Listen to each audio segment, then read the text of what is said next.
Welcome to Sports This Morning. I'm Cecilia Omogbe. I am Tayo Salam. Many thanks for joining us again. We'll start with the Nigeria Professional Football League, where Aqua United, well, they are losing it. They drew against Rivers United 1-1, but then other teams are closing the gap. For Nasarawa United, they had 58 points and Aqua 61, so they are just 3 points clear at the top of the table. They can't let this slip because Kano Pillars also on their heels. Enyimba also on their heels. It's quickie bomb time, like they say. The leader's gone from 5 points to 3 points with 5 games to go. Okay. All right. Let's move on with the show now. Let's go to Las Vegas, where Nigeria's D Tigers were tamed in their final exhibition game before the Olympics by the United States of America, 93 to 62 points. Anaya Wilson's top scored 16 points for the U.S., but then for us, Erica Ogumike had 5 points in that game. Not surprised because the U.S. they've already lost 2 games before this particular one, so they needed to wrap it up with a win. All right, there's a new winner in the Open Championship, talking about the British Open. Colin Morikawa, yes. He had his nerve to be able to win the Open Championship for the first time. Now, Tayo, you told me one time that this is the new Tiger Woods. I'm like, no, I don't think so. But right now, well, I'm beginning to believe you. You're starting to believe. Congratulations. His first major was in the USPGA Championship last year.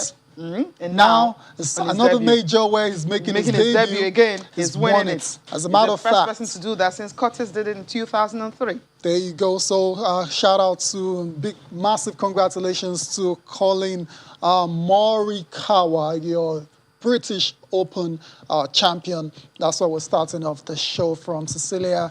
I said we're starting to garner comparisons to Tiger Woods, and that's because of the manner in which he started his career.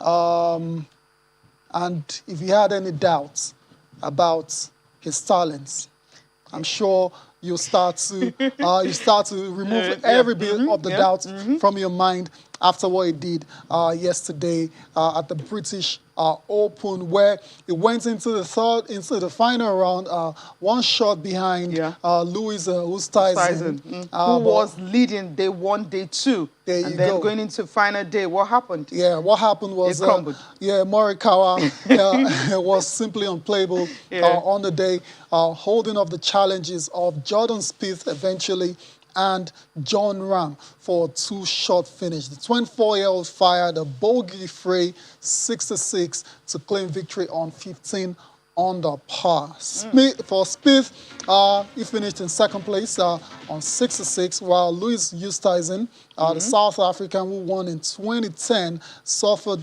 more major heartbreak as he stumbled to a closing 71 and had to settle for a podium finish on 11 under with John Ram. Yeah, he was a favorite to win it, especially with the way they started. There was even some, pundits were throwing stats around that any player who is leading the first day, the second, they usually go ahead to winning. You know, he was in that poor position to really do that because just very few, like about maybe 80% of those who happen. I like that. Nevertheless, indeed. Let's take a listen to the champ now, the man of the moment, of course, savoring his amazing achievements at the British Open. You know, I think I just enjoy these moments, and I talk about it so much that we love what we do, and you have to embrace it. You know, you have to be excited about these opportunities, and that's how I looked at it today, especially coming down the stretch, was I'm excited. And to have the claret jug right here in my possession for a year, I believe, I'm excited to have it. You know, you channel these nerves into excitement, into energy, and that puts you away from like a fear factor into, you know, this is something I want. So that's how I look at it, you know, especially as those last 9 holes were coming in. Jordan was making birdies. I think Rahm was pushing. Louis had a birdie on 11, an amazing birdie.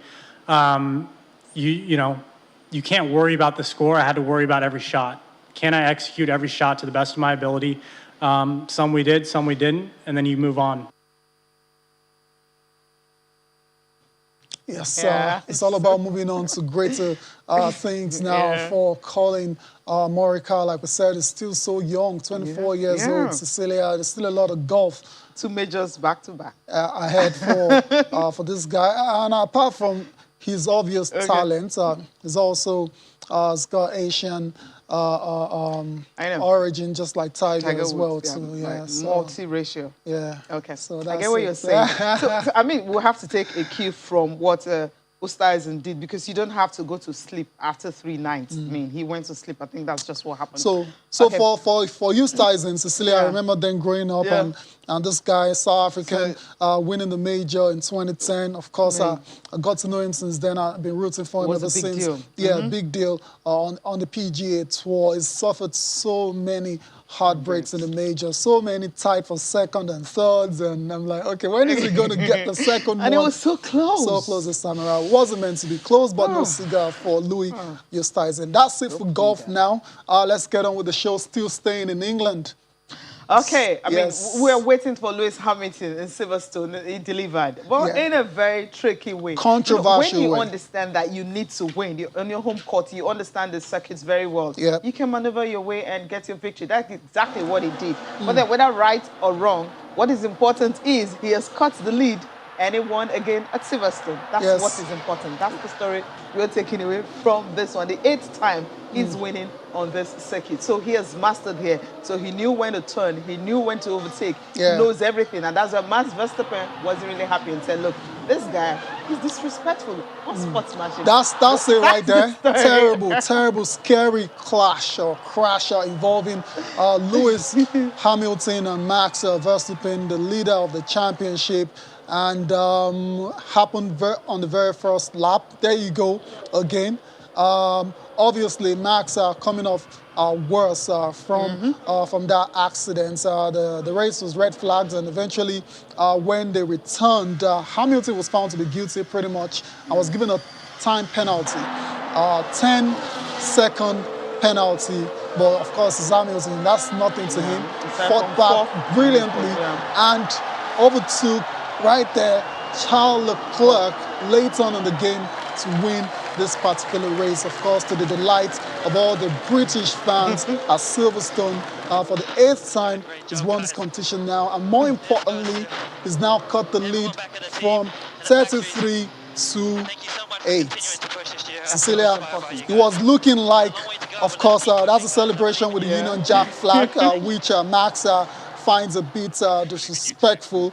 But Cecilia, my opinion, my thoughts on this is Hamilton knew he had to do something. Of course. Or his title defense is going to end in tatters because 33 points lead. You know what that means? So imagine if losing here and Max winning again, he might as well just kiss his championship goodbye. So he had to make a move.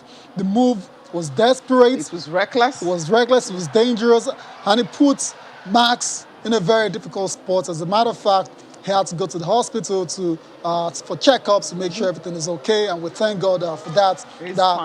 That it is fine and all of that. But it's racing, right? It's racing. These things can happen. 140,000. That's the numbers of people that were actually there watching it. Let's listen to Lewis Hamilton's explanation, and after that, we'll take a quote from Max Verstappen. Side down, obviously, to 6th, and he was like bumping wheels with me, you know, and so I knew that he was somewhere on the inside, so I gave him space. And the next one, I was really proud of the move, and I was really far alongside, but I could see he was not going to concede. And so, anyways, he cut across me and we collided. And I was quite frustrated that's, you know, because we have to give space for one another. But anyways. So then I knew I had the penalty, and I was just like, you know what, I'm going to give it absolutely everything for the team and for the fans here, and we'll see where we get, and just never gave up. Never gave up, right? He knew what he was doing, right? Because he understands the circuit more than anybody. And that was really reckless. And he understands that he couldn't afford another second place finish, another slip up, and that's exactly. Anyways, we have a reaction now from Max Verstappen. Obviously, still seething, doesn't like how it all panned out yesterday at Silverstone, and of course we're glad it's fine. It says, first of all, I am glad I am okay. It was quite an impact at 51G, but feeling better. Yeah. Obviously very disappointed with being taken out like this, of course. The penalty given does not help us in any way and doesn't do justice to the dangerous move Lewis made on the track. Watching the celebrations after the race while still in hospital is disrespectful and unsportsmanlike behavior.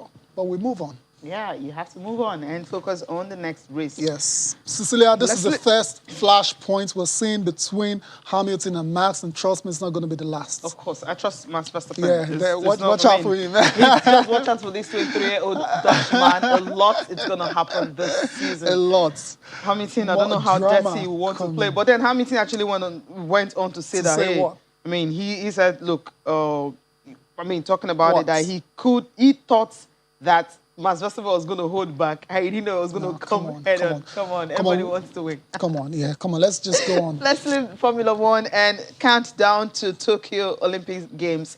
It's starting this week, right? Yeah, just 4 days. Friday is going to be the opening ceremony, right? Yeah, we can't wait. Okay, wait. now 4 days. Yeah.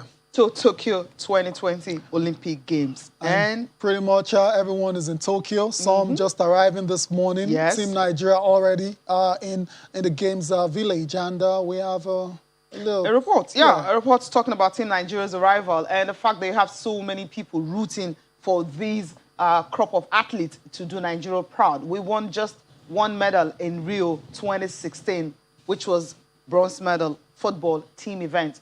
This time around, you have basketball team, two events, and you have track and field and so many other athletes. Let's take a look at this report, how Team Nigeria were actually welcomed when they got to the Olympic Village. Team Nigeria's contingent that includes taekwondo, table tennis, gymnastics, canoeing, rowing and wrestling join other athletes from around the world who were ushered into the Olympic Games as it approaches. You can see our captain, Aruno. Yeah. With strict COVID-19 protocols put in place by the organizers, every athlete who enters the Games Village will stay in the bubble until the conclusion of the Games. In less than 1 week, it will be showtime for the athletes who will be competing in various events. This is amazing. Like, you know, we're Team Niger. And I'm looking across and I see Team China, I see Puerto Rico, like what? Every country is here and that's just beautiful. And for some of the country's athletes in events like taekwondo, gymnastics, badminton, amongst others, this will be their first at the world's biggest multi-sports event. However, ex-Olympians who have competed on the same stage have some soothing words for the athletes. The Olympic tournament comes with a lot of Olympic spirit, you know. The Olympics was created for humans to compete, come together and bond. So I wish them best of luck. And Nigerians will be hoping that we come back with some medals. You know, so expectation is very high, but the spirit of the Olympics is to compete.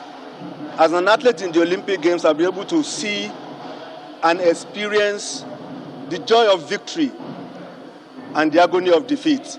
And at the end of it all, either you win or you lose, you are all champions because you are the very best the world can offer. When we were competing in 2003 in Maputo, we were losing in the semifinals and the finals, but we never gave up.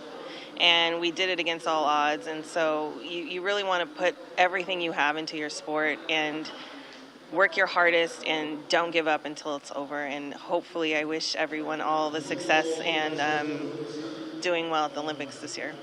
Nigeria will parade 58 athletes in 9 sporting events during the Tokyo Games, and the team remain confident of their chances this time after a disappointing finish in Rio 2016, where Nigeria clinched a bronze medal in football.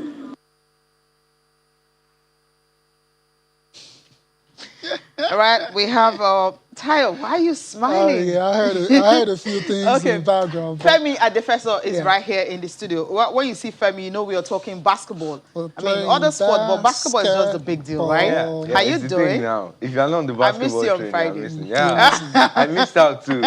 Lagos, things happen. But I'm glad to be happen, here. Right? It's a good Monday. So yeah, it's Monday a brilliant motivation. Monday. Yeah, and the road is quite good this morning. Indeed. Okay, we don't know what's going to happen later. Indeed, really. So let's get in. I mean, you just listened to this report. We're talking about Team Nigeria. Your views, because I know all eyes is definitely on the basketball team. Because the last time we went to Rio, the team event gave us the only medal we had, bronze medal. And this time we have two basketball teams, D Tigers and D Tigers. Yes. Before I talk about basketball, I think we also have other medals. Yeah, your expectations generally. I think wrestling can give us something. Okay. And they've done well at international competitions. Okay. Odwani, of course, is the poster girl of wrestling. Of course. And I think she can make something happen. Okay. For some reason, I have hope in Esebrume. For long jump. She surpassed Choma Joan's African record. And she looks good. Everybody's talking about Amuson as well. Amuson, yeah. For the hurdles. Yeah. So I look at those places and I'm like, okay, we could maybe table tennis too. I don't know, because the quarterfinals in Rio. Okay. So that too is somewhere we should be keeping an eye on. So all together, I think aside, of course, the basketball teams which you are looking at. So your expectations are high, medium, low? Where do you fall in that category? Okay, so I'm in between medium and high. Just right in between. Just right in between there. You know, because the truth is, I tell everybody, first of all, the Olympics is quite strange in a sense that COVID has leveled everybody. So the form that you would expect as a build-up to the Olympic Games is not there for everyone. So it's now about grit, determination, who wants it more. That's what will count at the end of the day. Trust me, everybody's struggling. So it's kind of like a little bit more open than usual for some of the underdogs and dark horses, which is why I'm very hopeful that, as it works against some, it will work for some. And I hope we are beneficiaries of, not having so much fun going into the Fair enough. Okay. Team Nigeria might just be springing a few surprises in Tokyo. Let's get on with the show now. Let's give you updates from the Games Village, right? Where, of course, it's no longer, you've been following two South African footballers being the first to test positive for the coronavirus. That was at the Games Village. But despite all of that, the organizers are insisting that the village is going to be safe for everyone. And what more can we say other than to listen to the spokesperson for the Tokyo Organizing Committee of the Olympic and the Paralympics, Takaya Masa. 22,000 people arrived in Japan. So looking into the positivity rate on COVID among those people in the Olympic community, the number must be nearly 0.1%. In the same group, the rest of the, as I said, there are 3 positive cases. These athletes and then the team official were isolated straight after they were found as positive. And the rest of the group were requested to stay in their room, and then they have been able to follow the instruction. And today I can say that the number is 21. They were indeed requested to stay in their rooms. We, of course, provide meals and drinks to their rooms directly by Tokyo 2020 staff members. And the team is following the instruction. There you go. That's Takaya Masa, the spokesperson for the Tokyo Organizing Committee of the Olympic and the Paralympic Games. You heard all the stories. A couple of positive tests, but these guys are insisting we're just going to be fine. They spend a lot of money. They've gone this far. It's like the American slogan, too far to go back now. Yeah, of course. That's what it is that is happening in Tokyo. I think this will also affect the athletes mentally, of course, psychologically. So now you have to be very careful because anybody tests positive, you're almost out of the game. Pretty much. So it's really going to be a tough task mental-wise for all of the athletes here because they'll be exercising extra caution just to be in that competitive shape, apart from even practicing and getting in top form. Yeah, that's a tough one. But we need to go on a break. When we come back, we'll be talking about the Tigers and their game against the USA late last night.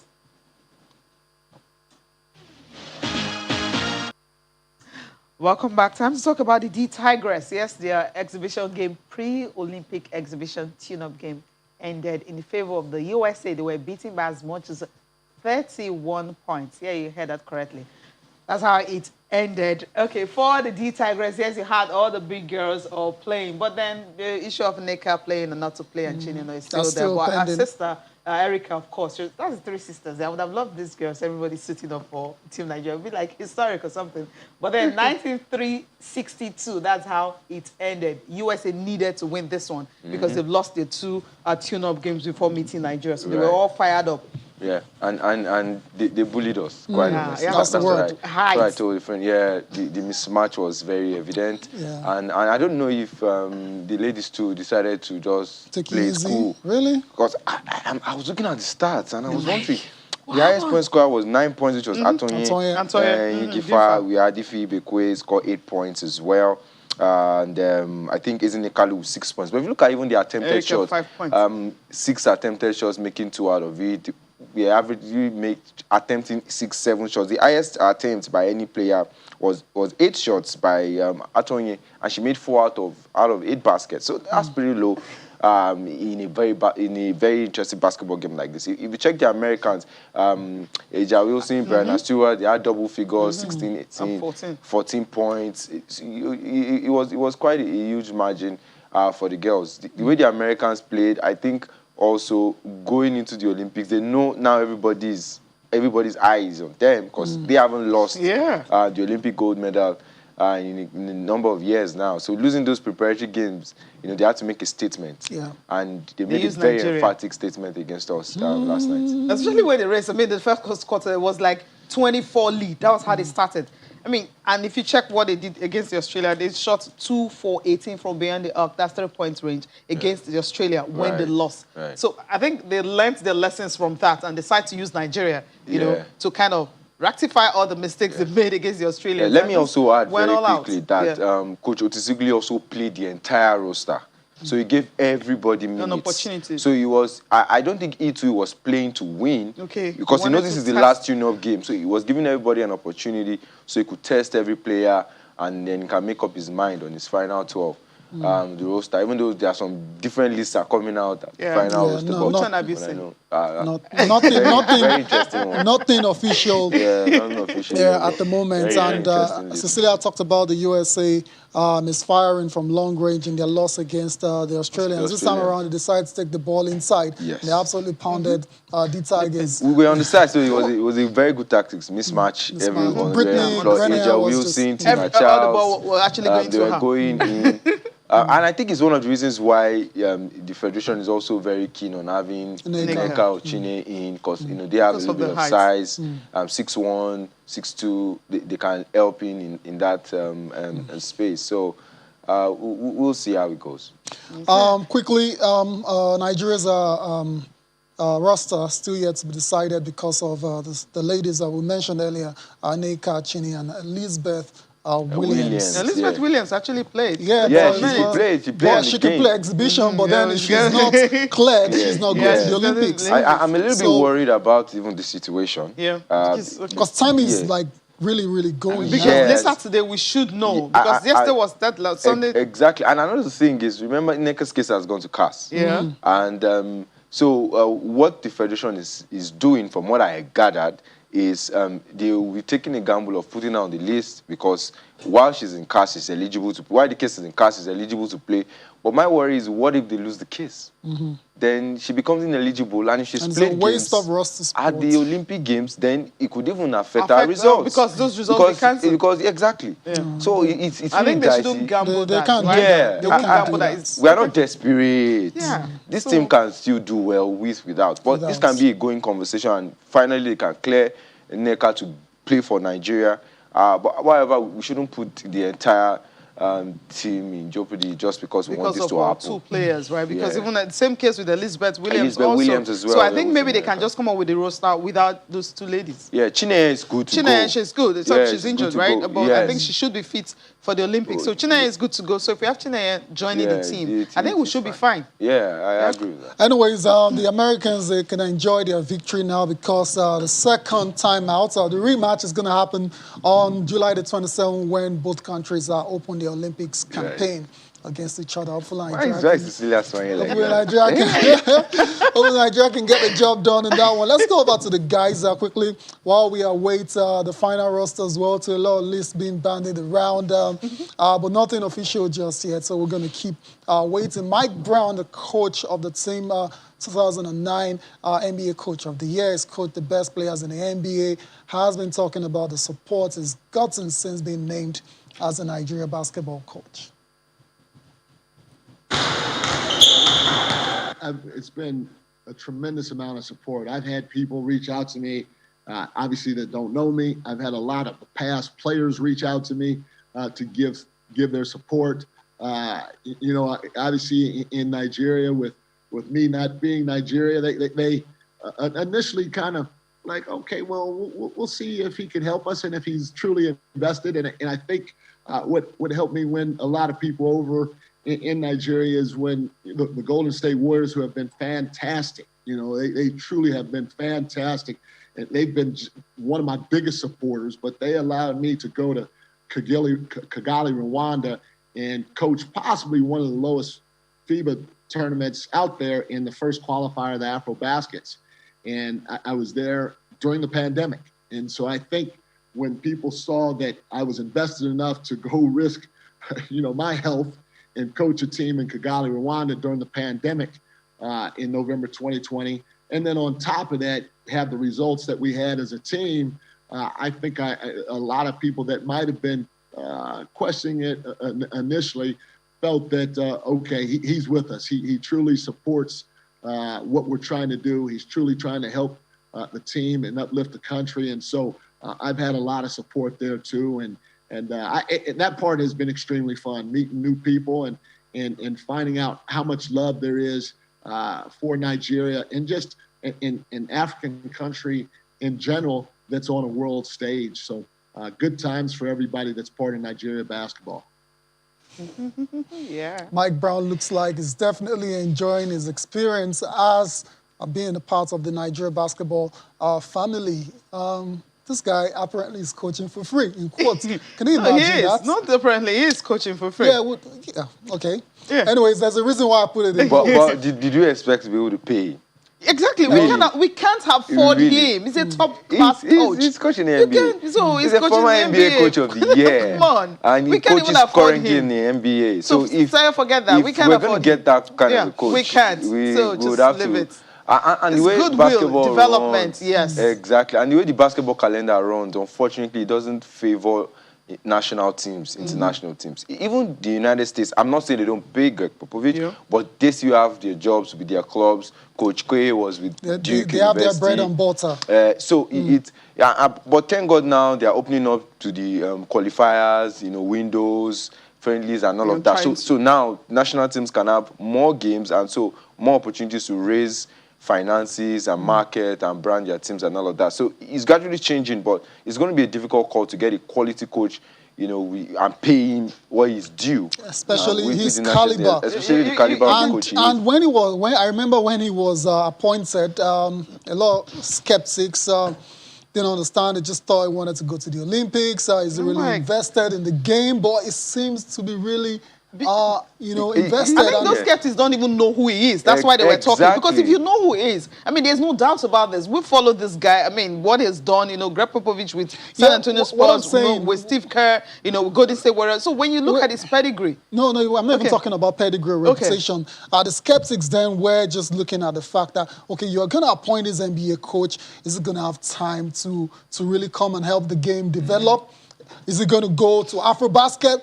He's done all of these things that people thought he wouldn't do at the start. Well, yes, and to be honest, those are valid concerns. Absolutely. Because even players, too, their availability for those sub-tournaments are always going to be difficult because of the way the NBA calendar is. And exactly, the way it's structured and how everything is. So it's good to show that he's trying to give an extra. As coaching the Tigers, which is good. Like he said, which is what I'm going to pick from the last thing he said, it's the best time to be in Nigeria or affiliate with Nigeria and all of that. We are taking over everywhere, from entertainment, now sports, basketball is doing great. Even players from nowhere want to play for us all of a sudden. And I must use the opportunity to give a big shout out to those guys who came when the grass wasn't this green. Yeah. Ike Diogus, Aminu Brothers. The Aminu Brothers, Obasanjo's, Tony Skins of this world. They showed the same resilience and the same passion, regardless of what it was. And the incentives weren't even great. And those guys were professional enough, to accept all those things. And they came through and helped us to this point. So for him, he's excited as well. I'm sure it's the same experience those guys had for the first time when they came from the US. Oh, want to play for Nigeria, I want to help Nigeria succeed. And Nigeria is at a good position right now. We could make history. We've actually made some level of history qualifying for back-to-back Olympics already. It's looking good. Maybe we'll get to a medal. Everybody's hopeful for that. Win at least a couple of more games at the Olympic Games. Even on the women's side, it's the same thing. First African country to get out of the group stage when we were at a world tournament. So history is being made, and all the accolades are coming in thick and fast. Everybody now wants to affiliate. Like they say, success has many fathers. Affiliate and orphan. So right now, I think it's a very good period. And it's good that we have him. Hopefully, Coach Brown can stay. I have always been an advocate of, keeping our coaches. It's always like a cycle. I mean, there was a time, we had Coach Will Voigt. Coach Will Voigt came, we took him, we brought Coach Alex Nwora. Coach Alex Nwora has gone now, we brought in Mike Brown. I hope it's not that after the Olympics we are bringing in somebody else. We need continuity, we need progress. Same thing with the females, what has happened. There was Mauro Cassini, we took out, then we brought Sam Vincent. Now we have Otis Ugly. I just hope they can be stable. Once there's stability, you could see the growth because there'll be chemistry amongst the players. And then even the coaches can decide to go the extra mile. Okay, let me take a vacation and go to Nigeria and try to help the coaches out or players to develop and all that. But when there's no long-term plan, it's going to be difficult for these guys to commit. You're spot on, and I hope everything trickles down to home, talking about developing basketball locally. That's a discussion for another day. True. Okay, we'll leave the Olympic segment now and quickly talk about football development, training of coaches. The Lagos State Football Association, in collaboration with a Football Coaches Association of African Nations, decided to organize a coaching course for affiliated coaches within 5 football divisions in the state. So the coaches were selected from different divisions to take part in this seminar. Of course, that's ahead of the commencement of the Under-15 Eco Football tournament, which is going to be taking place at the Agege Stadium. So let's just listen to the organizers, what they have to say concerning this and the benefits of this coaching clinic to most of the coaches that attended this seminar. See, one thing that we don't do at Eco Football is we don't do any scouting. We don't do any placement of players in national teams. The facts, we believe, speaks for themselves. We've had numerous players from our Eco Football programs who have gone to national team. But the people will tell you, and you ask, that I have never, ever asked anybody to put any player in any national team.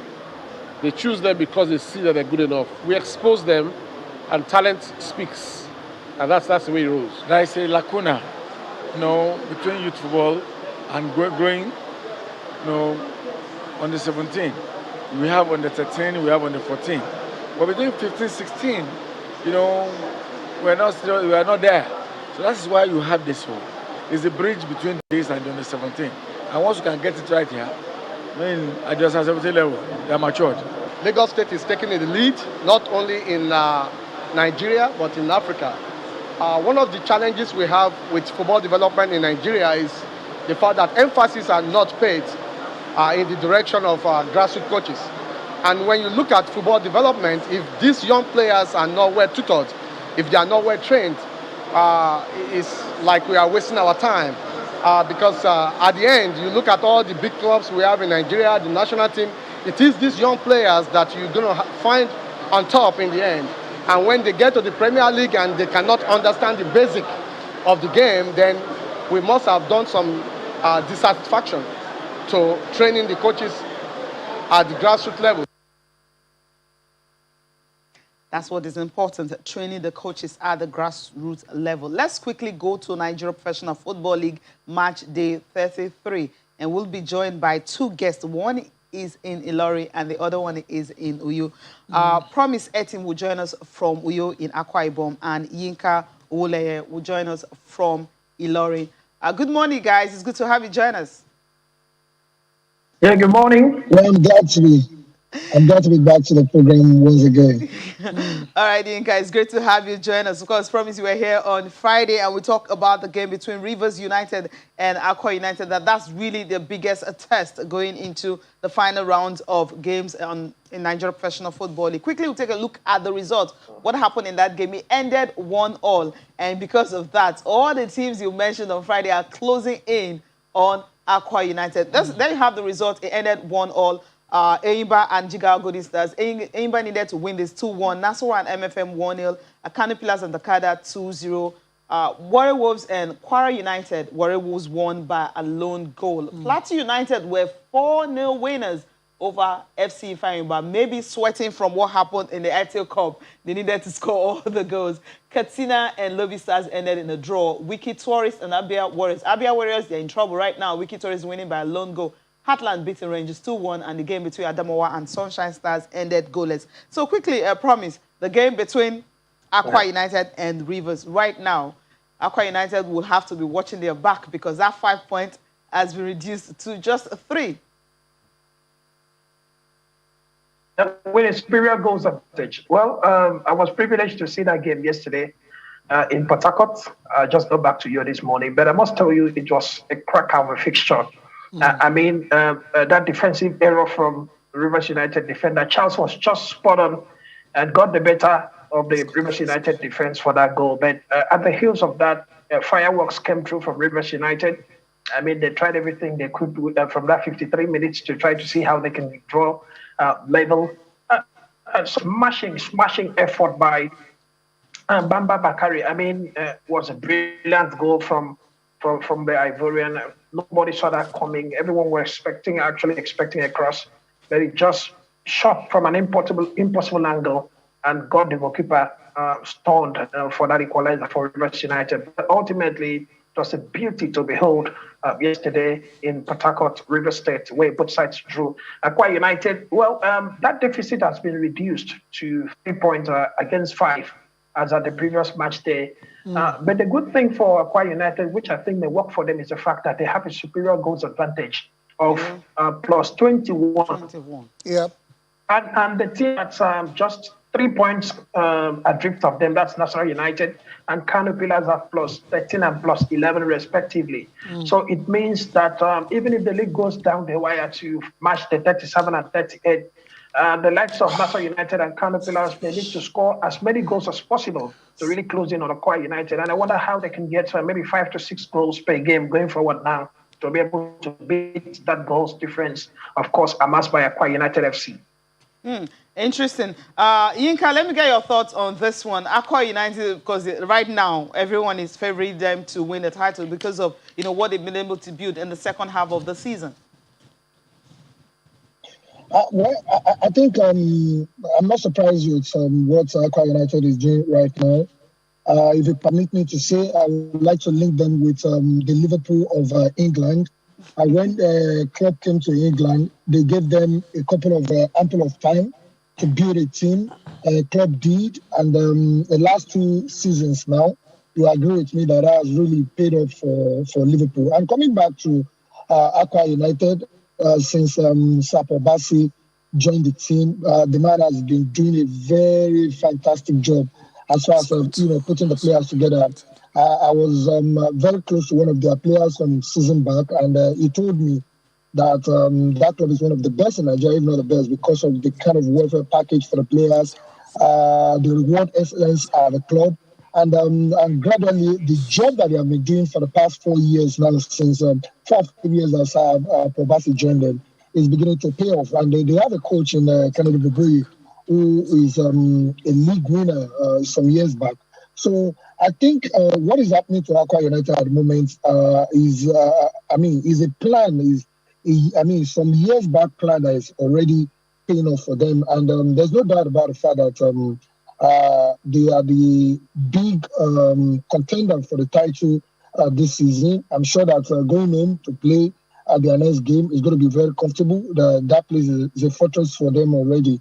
And I'm very, very sure that they're going to get the maximum 3 points and restore the 5 points lead at the top of the log.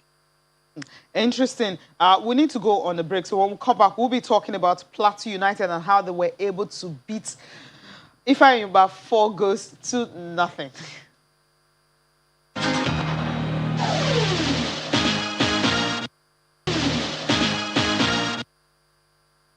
I would not say Ifeanyi Uba is not a good side. I respect every team, and if you look back at their results, there is no place where they concede goals like here. Similarly, last season, there is nowhere they concede goals like here. They are young players, and all of them are willing to excel, so they give their all. But I believe their journey to this place have helped us a little bit to get such a result. I learned that their boss broke down in Makot. They have to sleep on the road, and they came very late. So I believe it affected them, but it's a very good side. We look at our own standing on the log. We discuss with the players. We have very little or no chance to get to the continent. We have to be realistic. So, but we discuss among ourselves that the position we are now is not respectable. We need to be respected, so we need to go to win more games so that we finish the league in a respectable position. Football is you win some, you draw some, and you lose some. We came for the maximum 3 points, but unluckily for us, we lost. I don't know if I should attribute it to the journey, because when we were coming on the way, we had some problems. The players are young players. It's a terrible situation. Losing today doesn't mean we should bury our heads in shame. We lost because it's bound to happen that way. We will now go back to Nnewi and solidify our games. You're welcome back to Channel Sport this morning. Very, very bad loss indeed for FC Ifeanyi Uba going 4-0 against Plateau United. We still have our guest with us, Promise Etim, as well as Yinka Wolewa. Promise, of course, a resounding win for Plateau United. But it has to be said their season kind of has been underwhelming. The night on the log on 47 points. It's been a very difficult season for Plateau United FC, and not exactly what they dreamt of, because Mike Kaba was drafted in a couple of seasons ago by virtue of his superlative performance with Akwa United FC. The 2 season spell he had with the Uyo side. But unfortunately for them, he's not been so rosy for them. They had a very difficult start to the campaign, losing to Simba SC of Tanzania in the CAF Champions League, and of course, turning out very poor results as regards the MPFL. But I like the fact that he's also considered they need to better their position to gain some respect. I think that would be the footnote, because talking about the continent is totally out of place. Even if they win the entire number of matches they've got now, it will be technically difficult for them to match the likes of National United, Kano Pillars, Enyimba International, Rivers, or even Kwara United at the moment. So for me, it's done and dusted for them this season. All they need to do, just like Mike Abbas rightly said, is to play to gain some mutual respect. And talking about FC Fanyoba, I really feel for them because they have very tough games. The next 5 matches for FC Fanyoba is very tough. It will take more than a miracle for them to beat the drop. And I say this authoritatively, knowing that they will play Imba next at home in Ozobulu. After that, they travel to Port Harcourt to play Rivers United. They also have Akwa United to play at home. And of course, Jigawa Golden Stars away from home. And finally, Warri Wolves, who are also struggling. So if you look at the fixtures for them in the next 5 matches, it's very difficult for FC Fanyoba. And I think for them to beat the drop, they may have to beat Enyimba and Rivers United in the next 2 matches. Yeah, terrible season now for FC Fanyoba. Stock on 19th on the log with just 34 points. Let me go over now to Yinka in Ilorin, and it's only right I ask you about Kwara United. They couldn't wait to get the season started while it was delayed because of COVID. It started very well. They were scoring loads of goals. Right now, they're 6th on 52 points. At the start of the season, the coach, Bifo, talked about trying to get on the continent. Do you think this is still a possibility with just 5 games to go? Well, it looks like a tall dream, but nothing is impossible in football. If you look at the log now, there's 6 points between them and Kano Pillars, which is at this point of the season is a huge point gap. So it's going to be very, very difficult. But because in football you can never say never. If they begin to keep their own intact and go away to get at least maybe an away win, it's going to be very close to getting a continental ticket. They have a very good side, young players. And that's what I think was the reason why they dropped to the number 6 position on the log. Because if they can, emulate Akwa United, try to keep the bulk of their players presently at a club together, in the next 2 or 3 years, you can see them really, really fighting for the title. But looking at what is happening at the moment now, Kano Pillars, they are not leaving any chance at all. You look at Enyimba, which is also ahead of them. National United is fighting every loose hole. So it is going to be very difficult. But at least they can't just, take that when you go to war until you win or you're really, really, weaken. You can't say never. Yeah, never say never until the latest sings. Let me put it that way. Thank you very much, Yinka, for joining us on the show. Thank you as well to Promise. Thank you, guys. Thank you. I'd love to say Akwa United fans should prepare to roll out their drums. If, for instance, National United cannot defeat Lobby Stars in Makurdi in the next match day, and Rangers International get the better of Pillars in Enugu in the next match day, Akwa United, if they win that one, their fans should begin to roll the drums and perhaps start the celebration. Wow, so fast. Thank you, guys, once again. Enjoy the rest of your day. Hopefully we can do this very soon. Thank you very much, Tyron. All right, cheers.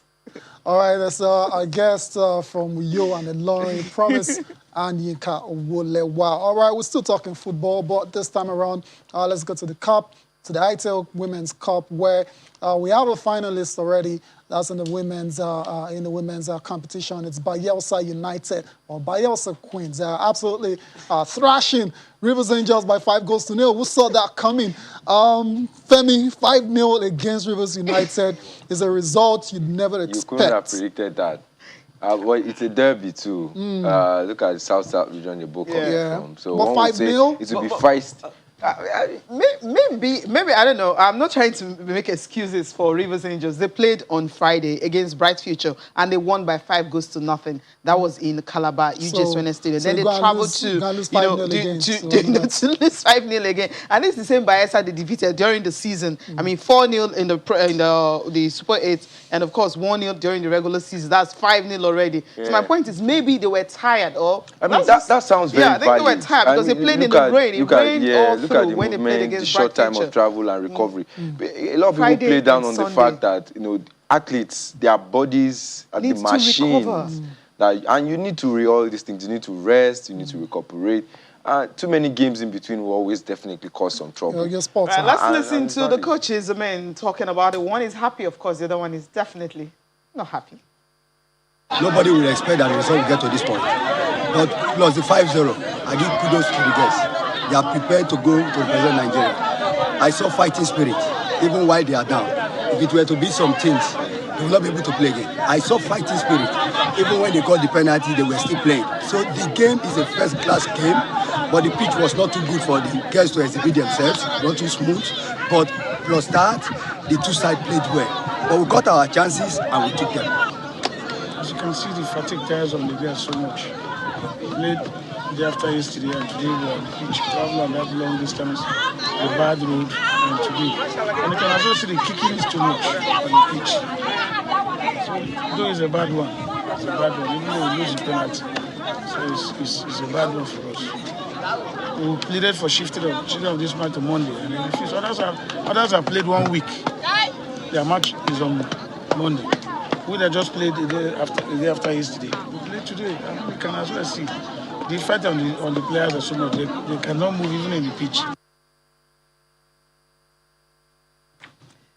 All right. Well, they will be playing Waffle Bay tournament. Hopefully, they can put this behind them and look forward to having a good competition and qualifying for the finals of the Women's CAF Champions League taking place in Egypt later in the year.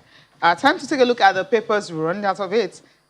Sporting Sun, red hot to Osimhen. Osimhen scored 4 goals in Napoli's pre-season. Please don't finish scoring all the goals, okay? It's just pre-season. But you should get on form really early, so it's good. Let him click. Okay, he should click, right? Yeah, he should click. Okay. Before the defenders prepare for him, he should quickly get some goals. Some few goals, right? Yeah. But that's pre-season, it doesn't count. Carry the momentum into the season proper, then score a few goals. And that's it. Okay, Sporting Life is next. And this, you have Tokyo 2020 hospitalized NOC staff as underlying health conditions. That's the person who tested positive for coronavirus, about 60-something years old, as the only Nigerian tested positive, and some other positive cases we'll be having. And Awoni outshines Sadio Mane in pre-season. Really? Sends tongues wagging over quest for red shirts. What do you think, Femi? It's a good thing for the young man. I think Sadio Mane too is not in the good books of the Liverpool organization at the moment, based on some of the antics he threw last season. So it might be a good shout for Awoni to be a ready replacement if they choose to show Sani the exit door or the bench. Wow, interesting. Okay. Mane out, Awoni in? Really? Okay. That's not impossible, though. Not impossible. Not impossible. It's a tough call. Okay. The final one. Complete Sport, Osimhen nets 4 in Napoli friendly. Like we said, Spalletti gives Eagles forward draw role. There's also stories on Almeria rejecting Valencia offer for Umaru Sadiq. Mahrez in line for Man City extension. Nigerian athletes are fully kitted and ready to go, of course, at the Tokyo 2020 Olympics. Onuachu will only leave for the right price. That's according to Gank. All right, that's it for the show, Femi. Yeah. Thank you for coming. Yeah, looking forward to the Olympics. I know. Yeah. We're all excited. 4 days to go. Thank you guys for watching as well. Hopefully you can join us again tomorrow. I'm Tyre Salam. I'm Cecilia Mogwe. Bye for now.